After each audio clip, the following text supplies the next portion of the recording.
بسم اللہ الرحمن الرحیم۔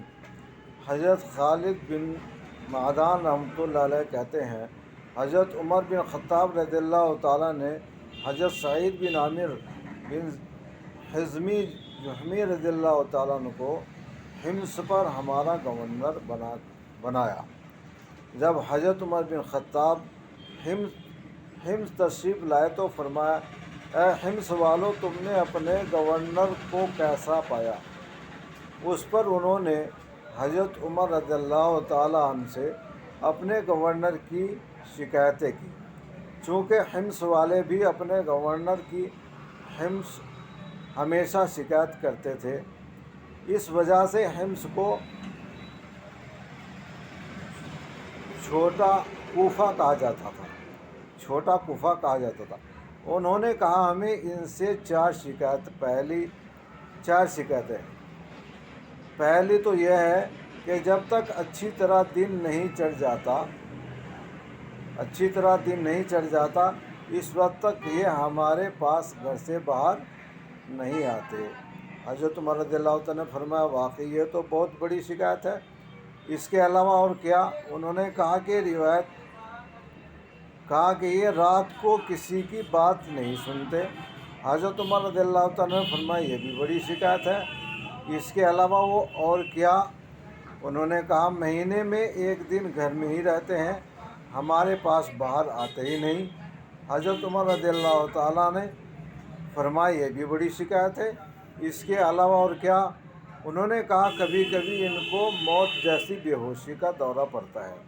حضرت عمر رضی اللہ تعالیٰ نے حمص والوں کو اور ان کے گورنر کو ایک جگہ جمع کیا اور یہ دعا مانگی، اے اللہ، سعید بن عامر کے بارے میں اچھے ہونے کا میرا جو اندازہ تھا آج اسے غلط نہ ہونے دے۔ اس کے بعد حمص والوں سے فرمایا تمہیں ان سے کیا شکایت ہے؟ انہوں نے کہا، جب تک اچھی طرح دن نہیں چڑھ جاتا اس وقت تک یہ گھر سے ہمارے پاس باہر نہیں آتے۔ حضرت سعید رضی اللہ تعالیٰ نے کہا، اللہ کی قسم، اس کی وجہ بتانا مجھے پسند نہیں تھا، لیکن اب میں مجبوراً بتاتا ہوں۔ بات یہ ہے کہ میرے گھر والوں کا کوئی خادم نہیں ہے، اس لیے میں خود آٹا گوندھتا ہوں، پھر اس انتظار میں بیٹھتا ہوں کہ آٹے میں خمیر پیدا ہو جائے، پھر میں روٹی پکاتا ہوں، پھر وضو کر کے گھر سے باہر ان لوگوں کے پاس آتا ہوں۔ حضرت عمر رضی اللہ عنہ نے فرمایا، تمہیں ان سے اور کیا شکایت ہے؟ انہوں نے کہا، یہ رات کو کسی کی بات نہیں سنتے۔ حضرت عمر رضی اللہ تعالیٰ نے کہا، اے سعید، آپ اس کے بارے میں کیا کہتے ہیں؟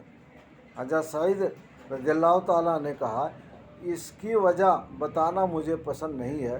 بات یہ ہے کہ میں نے دن اور رات کو تقسیم کیا ہے، دن ان لوگوں کو دیا ہے اور رات اللہ تعالیٰ کو۔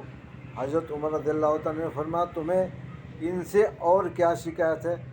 انہوں نے کہا، مہینے میں ایک دن یہ ہمارے پاس باہر نہیں آتے۔ حضرت عمر رضی اللہ تعالیٰ نے فرمایا، آپ اس کے بارے میں کیا کہتے ہیں؟ حضرت سعید نے کہا، نہ تو میرے پاس کوئی خادم ہے جو میرے کپڑے دھو دے، اور نہ میرے پاس اور کپڑے ہیں جنہیں میں پہن کر میں باہر آ سکوں، اس لیے میں اپنے کپڑے دھوتا ہوں، پھر ان کے سوکھنے کا انتظار کرتا ہوں۔ جب سوکھ جاتے ہیں تو وہ موٹے ہونے کی وجہ سے سخت ہو جاتے ہیں، اس لیے میں ان کو رگڑ کر نرم کرتا ہوں۔ سارے دن اسی میں گزر جاتا ہے، پھر انہیں پہن کر شام کو ان کے پاس باہر آتا ہوں۔ حضرت عمر رضی اللہ تعالیٰ نے پوچھا، تمہیں ان سے کیا اور شکایت ہے؟ انہوں نے کہا، انہیں کبھی کبھی بے ہوشی کا دورہ پڑ جاتا ہے۔ حضرت عمر رضی اللہ تعالیٰ نے فرمایا، اس بارے میں آپ کیا کہتے ہیں؟ حضرت سعید رضی اللہ تعالیٰ نے کہا، حضرت خبیب انصاری رضی اللہ تعالیٰ عنہ کی شہادت کے وقت میں مکہ میں موجود تھا۔ پہلے قریش نے ان لوگوں کے گوشت کو جگہ جگہ سے کاٹا، پھر ان کو سولی پر لٹکایا اور کہا، کیا تم یہ پسند کرتے ہو کہ تمہاری جگہ محمد صلی اللہ علیہ وسلم ہو، تمہاری جگہ ان کو سولی دی جائے؟ حضرت خبیب رضی اللہ تعالیٰ نے کہا، اللہ کی قسم مجھے تو یہ بھی پسند نہیں ہے کہ میں اپنے اہل ویال میں ہوں اور اس کے بدلے میں حضرت محمد صلی اللہ علیہ وسلم کو ایک کانٹا بھی چبھے۔ اور پھر حضور صلی اللہ علیہ وسلم کی محبت کے جوش میں آ کر زور سے کہا، غور سے پکارا، یا محمد صلی اللہ علیہ وسلم۔ جب بھی مجھے وہ دن یاد آتا ہے اور یہ خیال آتا ہے میں نے اس حالت میں ان کی مدد نہیں کی اور میں اس وقت مشرک تھا، مسلمان نہیں ہوا تھا، اللہ تعالیٰ پر ایمان نہیں لایا تھا، تو میرے دل میں زور سے یہ خیال پیدا ہو جاتا ہے، اللہ تعالیٰ میرے اس گناہ کو کبھی معاف نہیں فرمائے گی۔ بس اس خیال سے مجھے بے ہوشی کا وہ دورہ پڑ جاتا ہے۔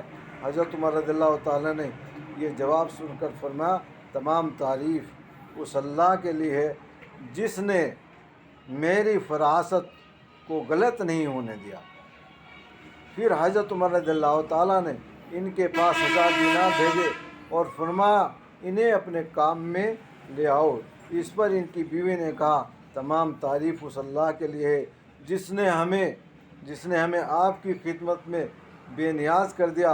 حضرت سعید نے کہا، کیا تم اس سے بہتر بات چاہتی ہو کہ ہم یہ دینار اسے دے دیتے ہیں جو تمہیں سخت ضرورت کے وقت دے دے؟